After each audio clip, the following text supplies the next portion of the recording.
ஆசைக்கும் ஒரு எல்லை உண்டு. ஒரு காட்டு அதிகாரி இருந்தார். அவருக்கு அழகான ஒரு மகள் இருந்தாள். ஒரு நாள் பட்டாம்பூச்சியை துரத்தி கொண்டே அந்த பெண் காட்டிற்கு சென்றாள். அப்பொழுது அவளை பார்த்த ஒரு சிங்கத்திற்கு அந்த பெண்ணை மிகவும் பிடித்து போய்விட்டது.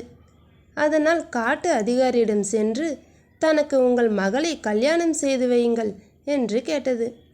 அதிகாரி சிங்கத்தை பார்த்து பயந்தார். அதனால் என்ன செய்யலாம் என்று யோசித்தார். அவருக்கு ஒரு யோசனை தோன்றியது. அவர் சிங்கத்தை பார்த்து, காட்டு ராஜா, காட்டு ராஜா, என் மகள் ரொம்ப பயந்தவள். உங்களுடைய பற்களையும் நகங்களையும் எடுத்துவிட்டால் அவள் பயப்பட மாட்டாள்.